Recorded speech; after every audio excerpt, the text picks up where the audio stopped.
I used to do a weekly remote viewing kind of night at my home. If they had a question, they'd write it down on a 3x5 card. I had no idea what the question was. I had no idea who asked the question. So I had this card in my hand, it has 4 digits. I connect with it, and immediately I saw these 4 structures. And I didn't know what they were, but I opened my eyes, came out of kind of that deeper state that I'm in when I do this, and just drew the 4 objects. No idea what the question was, but I drew them down immediately. Then I turned the question over and it said, "What is on the moon?" And I thought, well, obviously. I figure a lot of people watching this will know you. A lot of the people watching this have probably been on your show. But you do the Bigfoot YouTube documentary interview style series. Had Ron Moorhead, Jeff Meldrum. I think. Did you have Jeff Meldrum? I haven't had Jeff yet. Yeah. I'm waiting for him. In my brain, I see Jeff Meldrum and Ron Moorhead are the same people. And so that's what I was thinking. But did you have Cliff Brackman? Is that?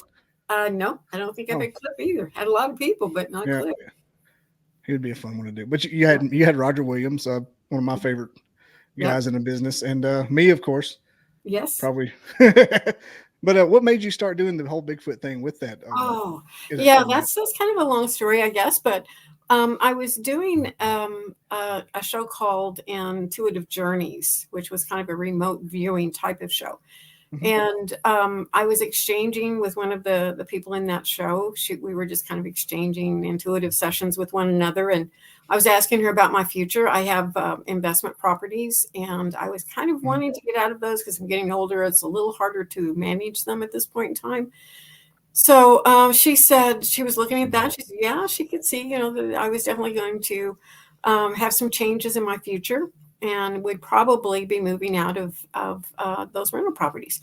And then she said, oh, and by the way, this is brought to you by Bigfoot. And I'm like, what? It's like Bigfoot? Really? Because I know nothing about Bigfoot. I mean, absolutely nothing about Bigfoot. I had at one time, I'm a UFO researcher since the 90s. And once upon a long time ago, someone handed me a cassette tape. That's how long ago it was. It was a cassette tape of vocals of Bigfoot on their property. And other than that, I really didn't have any information about Bigfoot. So within like the week or so, I saw on Facebook a Bigfoot conference was going to be in our area. And to my knowledge, we'd never had a Bigfoot conference before. So I went to that. I met Scott Nelson. He is the man who analyzed all the Sierra sounds. And he didn't live far from me, about 3 hours or so. And I asked for an interview, went up there to Kansas City area where he lives, and did a 6-hour interview with him, came back, did a bunch of editing with that, put it up, and it did way better, way better than Intuitive Journeys. So that kind of got my foot in the door with Bigfoot people. And so I had to quickly learn the language, the whole bit about Bigfoot people. And initially I was getting just mostly people who had real flesh and blood experiences, and they had some really profound testimonials about their encounters with Bigfoot. I was highly, highly impressed. And it slowly started moving into a lot more people talking about kind of the paranormal side of Bigfoot. So now I just ask the questions, so if at the end, once they're finished talking about their encounters, we just start talking about, okay, what do you think they are? And I think I asked you this probably too. And what about, have you seen orbs around them, craft around them? Have they disappeared in front of your face? Anything like that?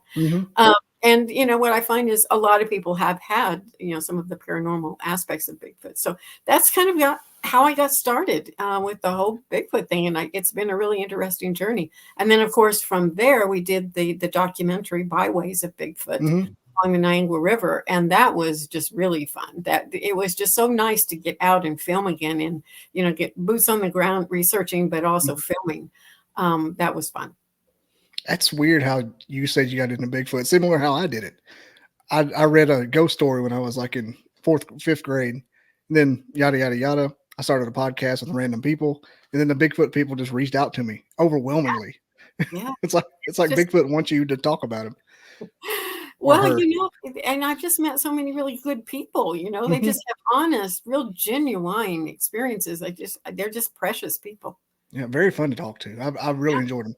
Every once in a while, they're crazy one, but that's every walk of life.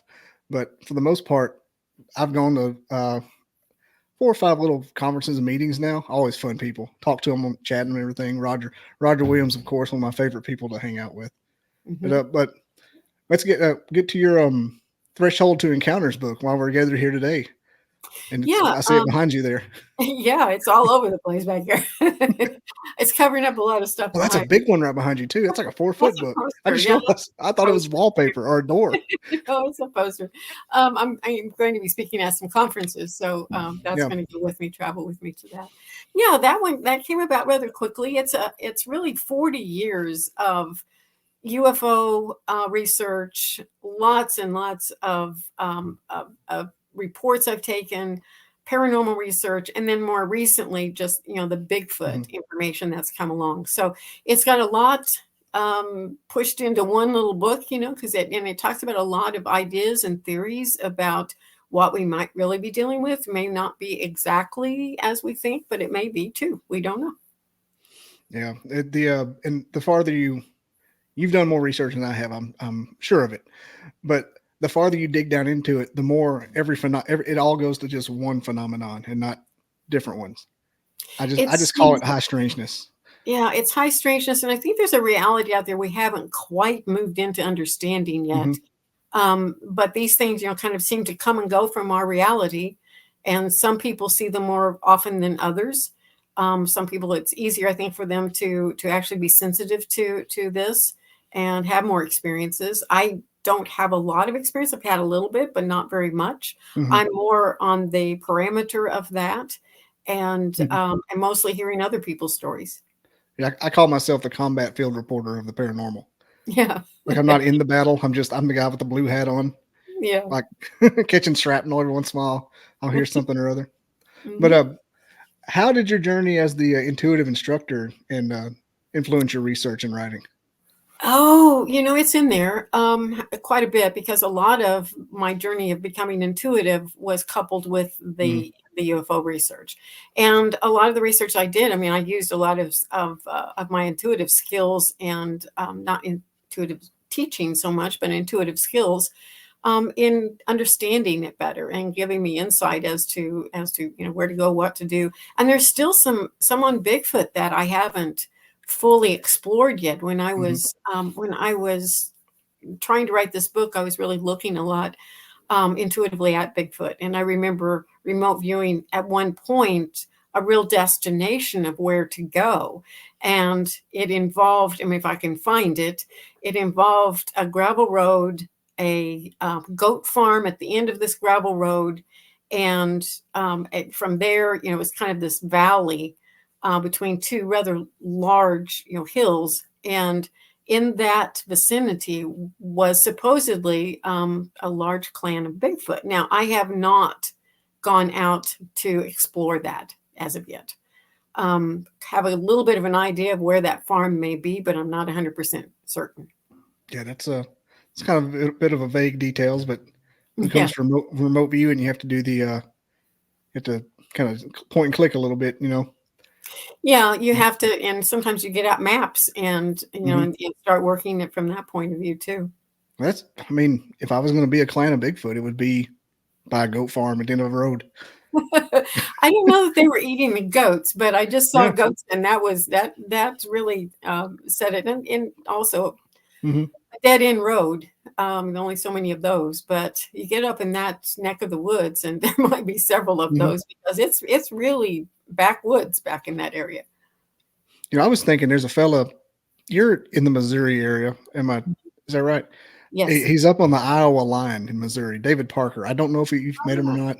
No, I don't think so. Uh, yeah, he's a fun interview. He's a wildcat though. He could be in any mood, but he lives on the end of a dirt road. And when you said that, I was like, man, wonder if it was. And he's got like a clan living on his place as well.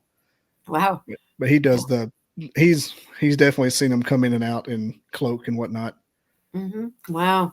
I think that would just be an interesting process. I haven't hmm visualized any, I haven't seen I haven't seen a Bigfoot. I've seen Bigfoot hmm evidence, but I haven't actually seen a Bigfoot. So I think that would just be phenomenal. Yeah, I just imagine sometimes having I do a lot of the manifestation and angel number things and kind of visualize. That's kind of my thing. Mm-hmm. I think I've got like one little toe on the whole process, but I think it would just be I visualize sometimes unwillingly or unintentionally like a 10-second encounter where it walks out and just does this and like gives me like 15 seconds and then leaves. Like there's your gift from the universe. Yeah. I can't imagine. I picture what I would feel like, but would I be scared? I mean, would you be scared? I mean, how do you think? It depends on the circumstance. Yeah. You know, if you're in your car going down the road and you see a Bigfoot, you know, walking along the side of the road, probably not. Mm-hmm. However, if I were by myself out in a wooded area and this thing, you know, approaches me or makes some kind of a roaring sound, yeah, I think I'd be pretty scared.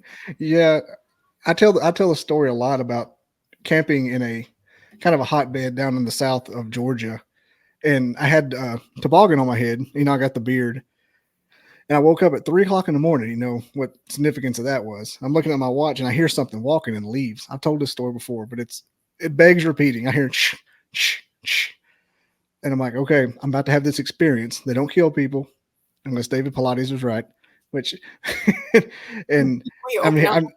I'm just hearing the steps, shh, shh, shh, and about that time, unknowing, I didn't know what it was at the time, but the guy in the tent next to me snored real loud, and so I hear footsteps and a snort, and I start tripping out. I'm like, okay, it's gonna happen. They know I'm awake. I'm just gonna lay here. If they come in my tent, they come in my tent.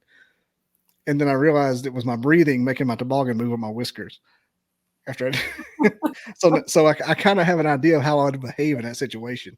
Yeah. I got like a 30-second snippet. That's why I always think about like how would you feel if you knew you was about to have an encounter or had one. Mm-hmm. Yeah, you know, I haven't even gotten close to that, I don't Yeah. think. But when we were filming byways, I would go out by myself sometimes, you know, in the conservation areas along the river and just film, you know, just by myself. And I think now it's like, well, I probably shouldn't have been doing that, maybe. There's a bit of a taboo about it. Yeah. So I just bought this camera here, and Mm-hmm. I'm shooting I've got a couple interviews in the tank for the Flintville Monster in Southern Tennessee, and I'm putting together a documentary on it, probably 30 minutes, probably just a little longer than this episode will be, or a little shorter than this episode will be. But how do you go about formatting your documentaries when you do it? Formatting. Like what's your initial outlining, I should say? What's your initial plan when you start a documentary? Well, I try not to script it too much Mm-hmm. initially. I have an idea of, you know, kind of what I'm going for, and then it depends on what we film actually out there in the field. I bring all that footage home. I go through it with a fine tooth comb. Mm-hmm. We're usually using, you know, 3 cameras maybe, and bring that back, you know, document everything that we've got, and then I just start building the story from that and write the script based on what we've actually found. Okay. So many have told me that exact same thing. Let the story tell itself. Yeah, I mean, you know, you have to weed through it because there's a lot of Yeah. footage that's just, you know, kind of bland. Just grass. So, yeah, yeah. And of course, it's in the editing that you manage to maintain, you know, the audience's attention and such. You know, in ours, we made sure that we didn't exaggerate anything or we didn't put anything out there that was fake or contrived in any way. You know, I didn't, to be honest, when we first started filming, I knew that one guy had vocals on his property in the spring and fall. But I honestly thought, okay, we'll get out there, you know, we'll explore, see if there's any footprints on his property and along the river. But I honestly didn't think we'd find much. But we ended up finding stuff, and it was Mm-hmm. like, wow, I was impressed. I wasn't expecting it. And those 2 documentaries you put out 2, didn't you? There's 2 different videos. Well, I have. It depends on what you want to call a documentary. Yeah. Byways of Bigfoot is like an hour-long Yeah. documentary. The interview that I did with Scott Nelson is practically a documentary. I actually Mm-hmm. put That's out what. two episodes of that, and then Bigfoot: The Limits, that was on site of a Mm-hmm. family in the Ozarks also, and that had all kinds of very strange things happening on their property, but they had documented it so well. So their story was practically already told, but we have hours and hours and hours of video there as well, and could probably put out another documentary on that. And for everything we filmed thus far on Byways, I could probably put out another hour show. It Mm-hmm. just wouldn't be the same as this one, but you know, I could probably piece together a little bit more. Yeah, like a part two and a half, or something like that. Yeah, and our intention is to go all the way to Lake of the Ozarks. Now, I don't know if we'll get out there and get all of that done or not. It's a lot of work, and that's farther than the first part of the river that we have been filming Mhm. this far. Have you thought about going to LBL after that? The Holy Land?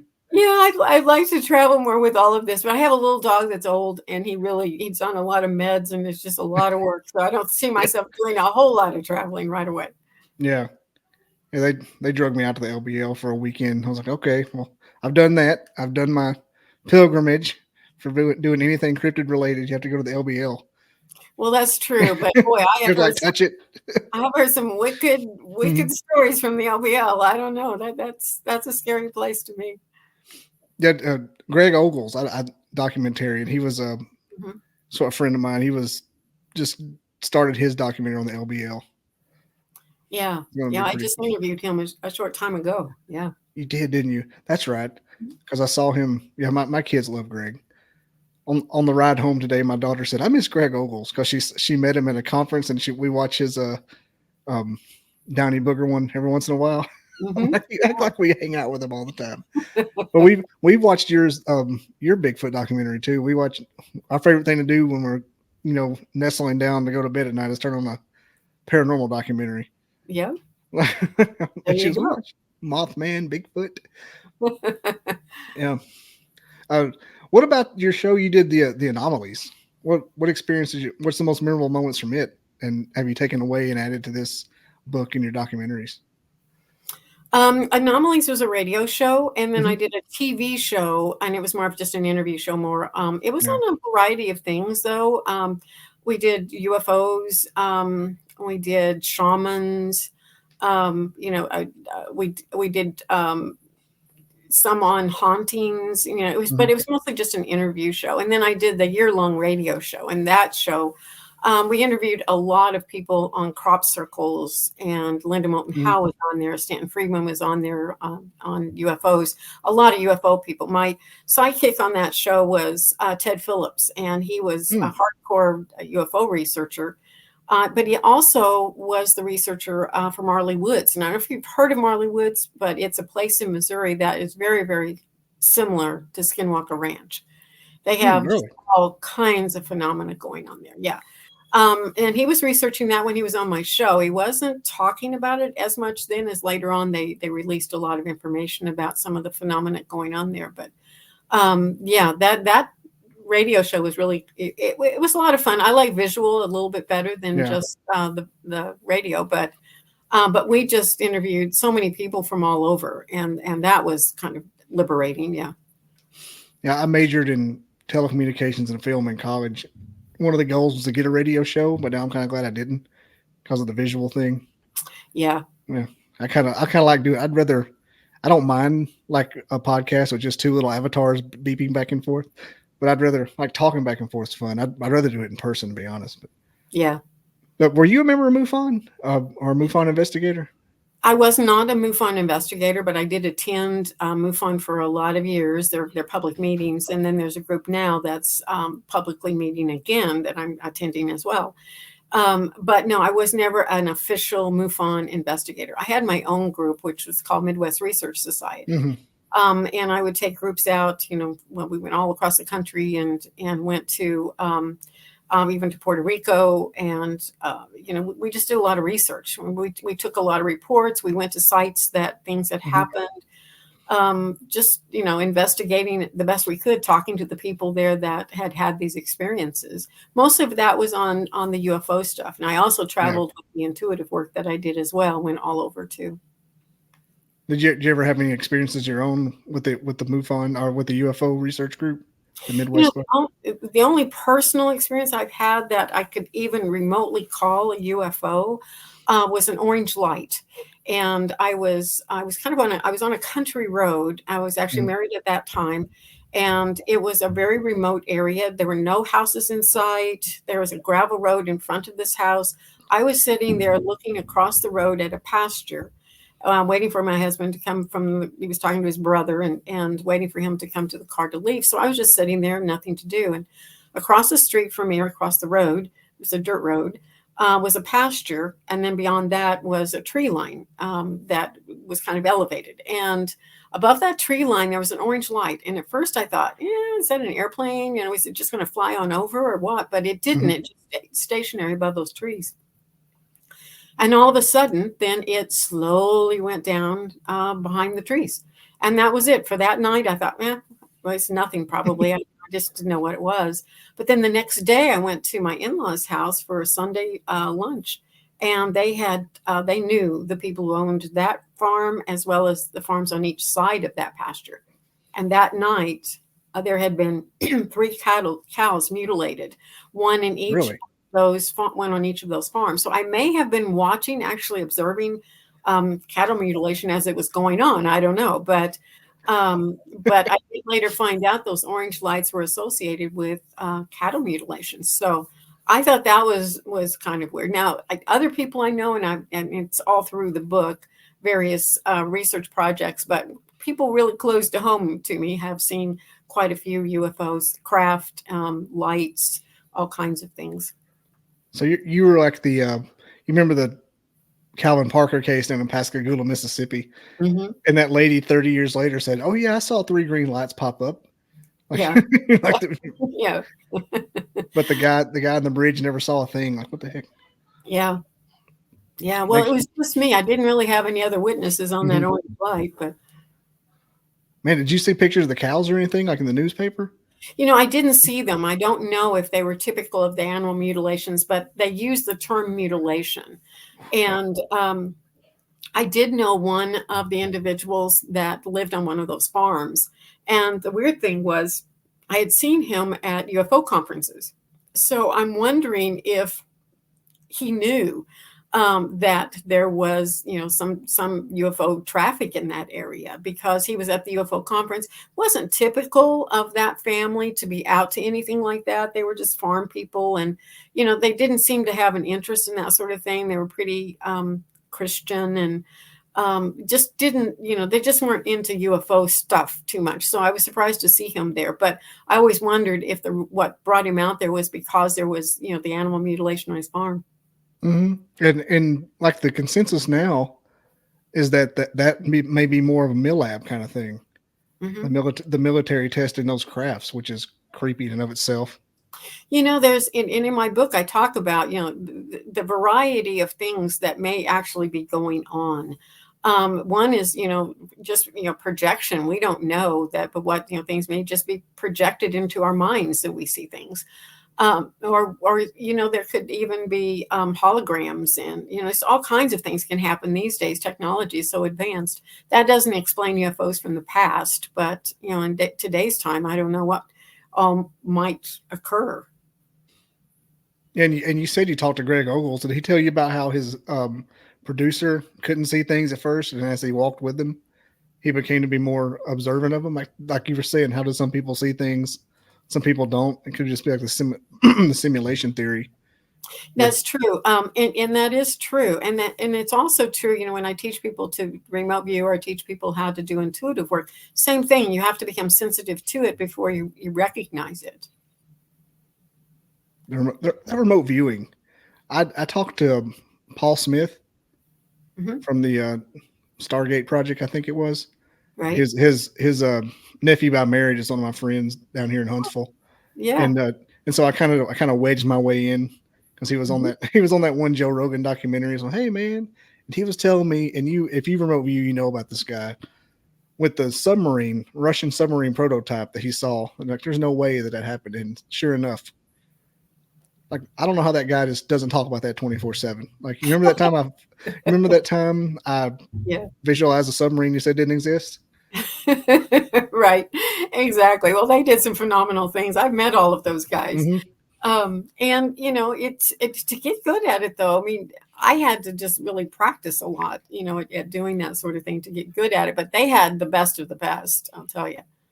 Now, do you utilize the practice, remote viewing practice, to where the person telling you to find this object has like a code word in his mind, and he tells you the code word, and you have to go back into his mind and back out? I've never done that one. No. Yeah, no. The way Paul described it, and he said, imagine the person is got a red car in his mind that's in like across the country, but he tells you in the guy's mind he associates 8675309 with the car, and he Mm-hmm. tells the remote viewer the number, and the remote viewer takes that and kind of it's like de-encrypting it. Yeah. Yeah. He says it's a Well, practice they do. well, the way that I do it, I mean, I do a blind Yeah. question. I have no idea what the question is and put a 4-digit number on the back side. So everything's Hmm. blind, It's about the that, same then. Yeah. yeah, that's basically the same thing. But the person that is conducting it, and they always use someone to conduct it. And I don't have the luxury of having a person always around, so I have to do it on my own. Hmm. To be able to access the information. But yeah, it's all blind, so you have no idea. Now, I do have an interesting story. I don't know if you know who Ingo Swann is, but he was one of the people that was instrumental in helping to set up the protocol for the Stargate program. He was a really, Hmm. really super psychic person. But I have kind of a quick story I can tell you about Yeah. remote viewing, something that was kind of phenomenal. I used to do a weekly remote viewing kind of night at my home, and people would just come. There's no charge. And if they had a question, they'd write it down on a 3x5 card, turn the card over. I would collect cards, put a 4-digit number on the back, shuffle them all up. I had no idea what the question was. I had no idea who asked the question. So I had this card in my hand, it has 4 digits. I connect with it, and immediately I saw these 4 structures. And I didn't know what they were, but I opened my eyes, came out of kind of that deeper state that I'm Hmm. in when I do this, and just drew the 4 objects. No idea what the question was, but I drew them down immediately. Then I turned the question over and it said, "What is on the moon?" And I thought, well, obviously I got this wrong. This doesn't make any sense. And there's no way we could prove it. And if I can't prove something, if I can't really get the nitty-gritties of detail on it in reality, I just kind of don't give it a lot of credibility. And that's kind of where I put this. I kind of Hmm. shuffled the background. But a couple of days later, I was at a UFO conference, and there's a book vendor there, and I knew him pretty well. And I walked up and asked him if he knew of any books that talked about any structures on the moon. And he said, "Oh, I've got a book for you." And he pulled out Ingo Swann's Penetration book and handed it to me. And when I opened the book, it was all about Ingo Swann doing a secret project. He did not know what he was remote viewing, but he did a bunch of sessions and drew all of these structures that were on the moon, but he didn't know he was remote viewing the moon, just like I didn't know I was remote viewing the moon. But the 4 structures I drew were right there in the pages of what Ingo Swann drew. So they were Really? arches. They were arches, a tunnel going down into the moon. There was a pod containing or holding something, and the other one was a really tall tower. Those were the 4 things I drew. He drew many more other things, but But what you came up with was in that it was drawing. drawings in the book. Wow. Yeah, yeah. Talk about confirmation. Whoa. I mean, Yeah, I'm not saying that you didn't remote view what was actually on the moon, but the fact that like maybe you remote viewed that book I could and have that remote viewed the yeah, book. You that's just still yeah, insane.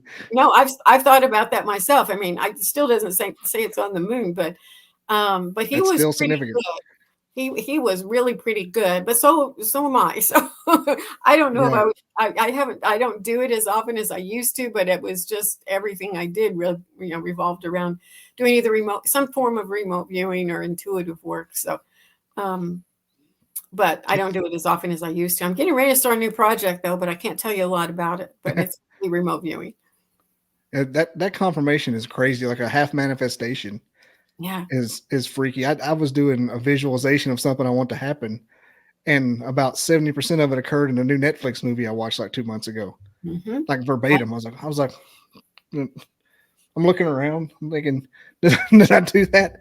And then I wondered, like, is that the manifestation? I got to looking at it. No, it just means you put it out there and it's starting to materialize. Okay. Yeah, and yeah, that sort of thing happens a lot to me too. I understand what you're saying.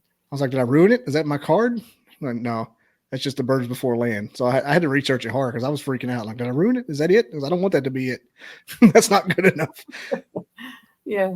So, and when it comes to your Threshold to Encounters book, I'm just going over some of the notes I had. Where did the secret societies fit in? Well, yeah, secret societies. Let me tell you a story. This was kind of early on. This was before I was doing a little bit of UFO research, Mhm. I was not doing any of the intuitive work at all, or didn't even know how. But I was a hypnotherapist, and I was teaching hypnosis at that time. And I had a class that I put together, and there were maybe 12 students in the class, which was a little bit larger than most of the classes I taught. So because it was so much larger, I decided to do an extra practice session on Sunday evenings. Mhm. There was one student in the class. He was probably a little bit more intellectual than the others. He was a stockbroker, and he was semi-retired, but a stockbroker. And the other people in the class were quite a bit younger than he was as well. But he was always asking questions about mind control. And I thought, well, it's strange because I didn't really know much about mind control or using hypnosis for mind control of any sort. I didn't really address him a lot during that. But he seemed really down to earth and asked really intelligent questions. So this Sunday night, we're doing the practice session. He's the only student that showed up that night. And this night he's like, kind of starts telling me stuff about this secret society, but he wouldn't name what it was. And he would like kind of tell me a little bit and then kind of back off and then tell me a little bit and back off. And I'm thinking, well, that's odd, but he was hesitating, like he didn't feel comfortable telling me about it. So eventually he kind of all came out, or at least parts of it. And he said, he had moved back east to go to college when he was young. Mhm. And he married into a family that was like deep, deep, deep pockets money. We're talking old deep pockets money. And in that group, in that family, they were part of this secret society. And because he was married to their daughter, he was invited into the secret society and went up the ranks really fast, because that's where they were. And they did some occult type work there at that high level. And one of the things they did was project things to him. He was kind of basically a receiver where they would project images and headlines and of newspaper headlines and all kinds of things to him to see what he could receive. That went on for quite a while. And then eventually they got a divorce. He moved back here to Missouri, which is where he was from.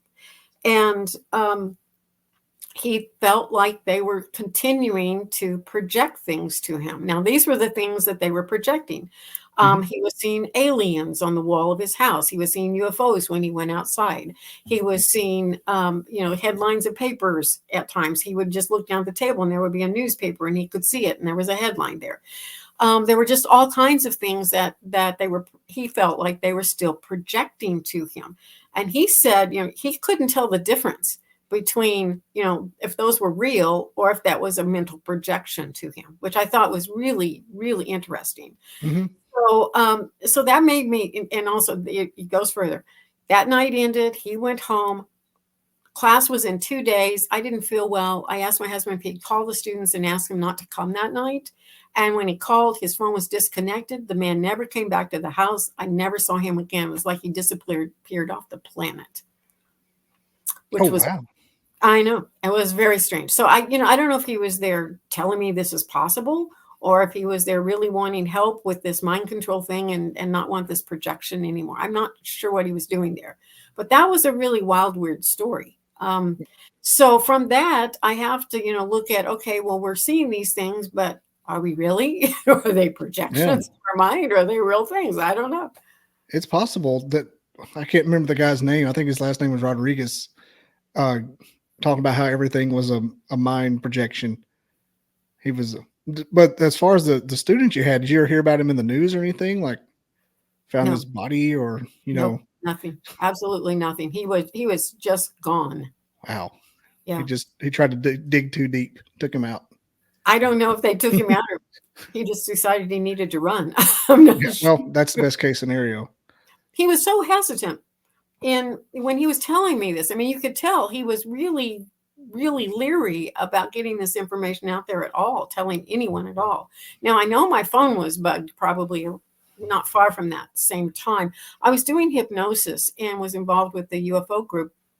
So I did a lot of their regressions, the abductees, and the regressions.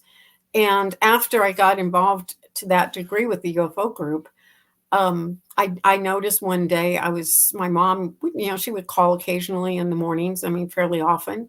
And that was about 10 o'clock one morning. She called and We were only on the phone maybe 10 minutes or so. It was just a hi, how are you? You're doing fine. I'm doing fine kind of conversation. But she kept saying she was hearing something on the phone. And I thought, well, I really didn't hear it. And she always had kind of a lot of noise on her line. So I didn't really think much about it. But when she hung up, I hung on to the phone and it was an open line. You could hear. And she hung her phone up. That wasn't an issue. I heard her hang her phone up. But my end, it was an open line. And these were the sounds I heard. And I probably listened for about 10 minutes. I mean, my arm was hurting by the time I got finished. But it was about 10 minutes. And what I heard was, kind of like, I could hear footsteps, heavy footsteps across a tile floor or a concrete floor of some sort. I could hear a chair moving out, of some kind. I could hear metal against metal, like a file cabinet, when file cabinets used to be metal, and there were a lot of them in offices. Those were the sounds I was hearing. And during the entire 10 minutes, there was a constant click, click, click, like a tape, running, something like that. It was just weird. I was just like, I just couldn't believe what I was hearing. It was the strangest thing. So eventually, after a while, I heard this very distinct beep, and it ended. All the sound ended. That was it. So I'm just like panicking, so, oh my God, oh my God, oh my God. So I called a good friend of mine, who was also quite psychic, but she's also pretty grounded and down to earth. And she said, well, hey, she was thinking, how can we figure out if your phone has been bugged? This was back in the days when you could actually call a number and it would give you your number back from the phone company, remember? Like star 69 and there was something that you could do. You could call this number and it would give you your phone number back. It was really for the lineman, the telephone lineman, that they could plug in and know for sure that they had the right number that they were working on or fixing or whatever. So I called that and I didn't get my number back. And I called everyone I knew and had them call this number and see if they got their number back. Everyone else got their number back but me. I did not get my number back. But this is the really freaky thing that happened that night. It just happened to be the MUFON meeting was that evening. So I went and she went as well. They were showing a video. It was a documentary. Wendell Stevens was doing a documentary down south somewhere, I'm not sure where, of a UFO case where a guy said he was abducted and he ended up, miles and miles and miles away from his home, just out in the field or something. And so they were there doing a documentary about that. And they had a film crew with them, and several people. They were all staying in a motel. They had separate rooms. And all of them, I think it was around 1:15 or so at night, they started getting these calls. I mean, it would just be a hang-up call. And it was like 1:15, 2:15, 3:15, 4:15. And the next morning, they all met up and talked to the people at the switchboard. He said, nope, no calls came in whatsoever the entire night. For some reason, their phones were ringing, but it wasn't going through the switchboard. That's really spooky. Now, this is really strange, too. I come home that night after watching this documentary, after hearing my phone be bugged that day, okay, and I went to bed, went to sleep, and I think it was about 1:15 or so that morning, phone rings, hang-up call. 2:15, phone rings, hang-up call. 3:15 on my phone at home. I'm thinking, okay, this is just spooky weird, that all these things started happening. Did what number you didn't get anything back when you did the callback number? You get something else, but you don't get your number back. Oh. You get some message, some recorded message. I don't remember what the message was. We're talking early 90s at this point. I vaguely remember doing that. Yeah, they don't have that anymore. I was just thinking like maybe you got some random number back and call it, but so it's just like an error code or something. Yeah, I did it over and over, and no, it was just a recorded message but I don't remember what the recorded message was, but it wasn't my phone number. Man, yeah, that was back in the days when you could really mess with you via the phone because nobody really had it was all just analog. Yeah, that's true. You could make prank calls. That was the golden era. But the thing was, a lot of the people in that MUFON group that were really invested in doing research, they had the very same thing happen to them on their phone. Yeah, that's what crazy. Like the very next day. Yeah. Have you ever looked into common occurrences as far as hearing the walking and? A little. Yeah, that's especially the tape. Mm-hmm. Some guy got up and went to the bathroom while he was phone tapping you and forgot and ran back in there and turned it off. Like, oh, she's still on there. Yeah. No, I think they just left that open. I don't Yeah. know why. And, normally it would be the other way around. They could hear my end. I couldn't hear Hmm. theirs. So that was strange. But it was also my mom's. Now my mom has seen a UFO. I have not, but she actually saw an actual craft. It would have been around that same time frame, but I don't think that they would have had her phone bugged, but you never know. That's that's a crazy coincidence. Did Yeah. she when she saw the craft? Was there like I was noticing missing time as well? But did she have any incidents with that afterwards? No, there was no incident. She was walking. It was about 4:30 in the afternoon. She was walking with her neighbor down this blacktop road. It was at a T road, and her son-in-law was driving by and turned that sharp turn on the T road, and she turned around to wave at him actually, and she saw this craft in the sky just right there above his car. It was a silver craft about the size of an automobile. She said it wasn't moving very fast, but it was going across the road. She tried to get her neighbor's attention, but by the time she turned around, this thing had gone behind some trees. And so she didn't see it for a real long time, but good little while. And so when we started talking about it, I asked her to describe it to me, and she did. And I asked her if she'd asked any of the neighbors if they had seen it, and she hadn't. But she called one neighbor that this would have been in clear view of their home. This is out in the country, but still would have been in clear view of their home. And she said, no, they weren't home on Thursday evening when this happened. They didn't get home until till after dark or so that night. But what they noticed when they got home was there was this light way back in the field. Now this is a farm, so it's some distance back there. It's not just a yard, Mhm. but there was a light on the field right behind their house, and that would have been the direction this thing would have been going when it went behind those trees. See, nowadays it'd have been a cyber truck. She Yeah. saw it in the woods. But we mentioned earlier on in the interview here, the podcast episode, the correlation between I'm going to call it ghosts and the cryptids and the aliens, like almost being the same thing. Have you seen a lot that substantiates or heard stories that substantiate maybe the same thing occurring, or one begats the other in the Well, sighting? it does seem like there are some similarities. Mhm. Bigfoot and UFO more maybe than the ghost, but still Yeah. something with the ghost. I was interviewing someone the other day, and they were talking about they were out doing Bigfoot research when they saw this horse with a Native American, move across the field. Hmm. And I just simply made the statement as like, they assume this was a ghost because it disappeared. But, a lot of people see Bigfoot walking along and then it disappears. Hmm. And we never think that Bigfoot might be a ghost as well. We always think that Bigfoot, is cloaking or doing something like that. But if we see other things that just disappear, why are we putting those in the category of ghost and not Bigfoot? I'm not sure. So that's one Hmm. area that they have some similarities. Another is in paranormal research areas where people are studying sounds.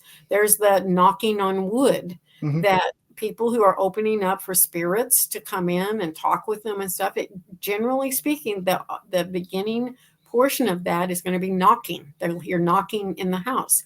Well, out in the woods, you hear tree knocks. Well, we just assume there again, Bigfoot is either making the sound through a vocalization of some sort or taking a stick and hitting a tree. Hmm.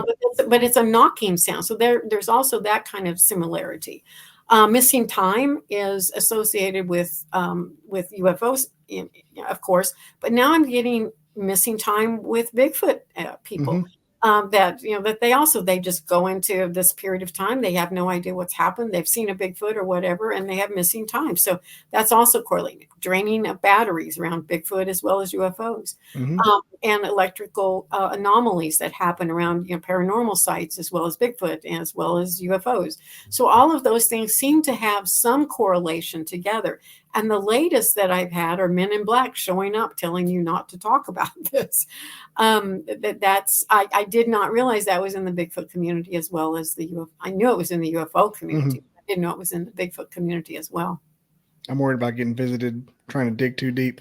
Yeah, I've heard the horse story as well. I think I just released a little 10-second clip of it last week of that same person Yeah. telling it. There's some really strange stuff going on, and I for whatever reason may not be desirable for it to be known, Yeah, So, and you mentioned the wood knocking and the communicating with the spirit world. That's the this the fairy, all the mhm, fairy connection between Bigfoot. That's when I heard that. I think it was Mr. Jason McLean that told me, and mhm. it freaked me out. I went on like a 3-day fairy research. Had no idea. It's the same. It's the same phenomenon. It's the It same is stories. exactly the same. And I mean, when I first heard that too, I'm going, "Oh, come on, Bigfoot's Dude, not a fairy." it lays on top of each other 100%. It does. I know. And in a long time ago, nature had spirits, and people were able to see these spirits and interact with these spirits. Everything in Mhm. nature has spirits, and somewhere along the way, we kind of just said, "No, I don't." you know. But oftentimes, I think that these spirits are just make themselves known to us. And maybe that's what Bigfoot is, some kind of, the keeper of the forest is what I've heard, and they can just move right back into the forest and be consumed by the trees. Yeah, and one of the biggest things of the fairy thing, like we were talking about the wood knock, the similarity was how when a fairy gives you something, it turns into mush, to Mhm. leaves and bark. Like, what if when the physical body of whatever a Bigfoot is, it just turns into leaves and a log? That's why Mm, there's none. And yeah, yeah. I let the woo consume me. I don't mind it. But another thing about the fairy world, they've said that once you enter into the fairy world, you can never come back. To me, that just says once you're able to see them, you'll always be able to see them. Hmm. You can't come back from that. You can't unsee that, and you're probably always going to be open and sensitive to it. That's why I always ask the people. I noticed a similarity of witnesses that a lot of them have died before, Hmm. bad head injuries or had a near death experience. Hmm. Seems like Yeah. that makes them very susceptible. Mike Colantonio, Long Island. He's one of the most, and sticks out in my mind the most because he had the bad brain injury. And then all the things started appearing to him over in Iraq. Yeah. Yeah. And I've heard that before too. And whenever I teach psychic skills, remote Mhm. viewing skills and such, there are many ways you can get there. One of the hardest ways is to get a head injury, but it does happen sometimes. Yeah, But that's a that is, long way to go. that's the hard way. The easier way would be certainly to just practice and be able to get there. Yeah, it's a muscle you can exercise. I found out. You obviously know, but Mhm. um, I've tried. I always get distracted and fall asleep. That's how I do. Anytime I ever try, I've tried to do like an out of body thing. I've gotten to the part where you start to shake and then I Mhm. snap out of it. I've Yeah. never gotten past that. Yeah. I was like, oh my gosh. And when it started happening, I woke up. No, we're not doing that. Too close, too close. It's like trying to eat something too hot. Nope. Yeah. Well, we're rounding the third base here, but I know you mentioned a future project earlier you didn't want to talk about. Do you have any you can talk about future project wise? That's the only thing I have going right now is I'm putting together a team of associative remote viewers, and Hmm. whenever that gets underway, I'll be able to talk about it more. But right now, it's too new, and I'm real protective of that Hmm. venture until we get more solid within it. I understand. You don't want anything contaminating it either. Right, that's Yeah, true. that's it's hard. I've thought about somehow trying to use the Bigfoot intention thing where they know what you're doing. Like put a camera on someone that goes to the woods every night that doesn't know there's a camera on them. Like give them a new hat with a camera. Yeah, yeah. I don't know. Where can they reach you at? What channels? And it'll all be in the description. So don't worry if you forget something. Your book's on Amazon. Hmm. It's called Threshold to Encounters, and I'm probably gonna put a couple pictures up. But yeah, Yeah. anything else you want to plug away at? Yeah, I've got 350 Bigfoot, paranormal, UFO videos out there on my Hmm. YouTube channel. It's just Linda Eastburn YouTube channel. There's also a group that I have I have a couple of groups on Facebook that's welcome you to come and be part of that. One is called Bigfoot Cryptid Midwest, Hmm. and the other one is UFO Alien Ghost for Real. And I kind of try to keep those two subjects separated because my Bigfoot people are really hardcore Bigfoot people, and Hmm. I respect that. And the other people, I kind of get more out on a limb and give them a little bit more.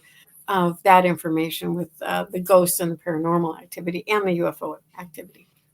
Yeah, and if you cross pollinate the two, even though they may or may not be so close related, they can't stand it. They'll report you and get you banned for a couple of days. So it's best just to put them in separate sandboxes. Yeah, that's true. I never post in UFO groups unless it's strictly UFO. I'm 100%. Otherwise, I'm getting banned. I'm like, oh gosh, I'm sorry. Yeah, didn't ruin your little party. Yeah, they can get picky. All right, man, I'll let you get back to it. And thanks for coming on. Thanks for reaching out to me. If you ever want to come back, have anything else, always welcome here. I love recording, having good interviews. Because when you reach out, I'm like, yeah, this is going to be a good one. Of course. Well, an author. Yeah, an author that I know. Come on. Well, I appreciate it. It's been fun. Good to see you. And I'm going to hit that theme music. And thanks again for coming on. See you later. You. All right. I never didn't believe in Bigfoot. I never believed in it. I didn't believe in it. I never gave it any thought. They kept wood knocking back and forth to each other, and it was in a pattern.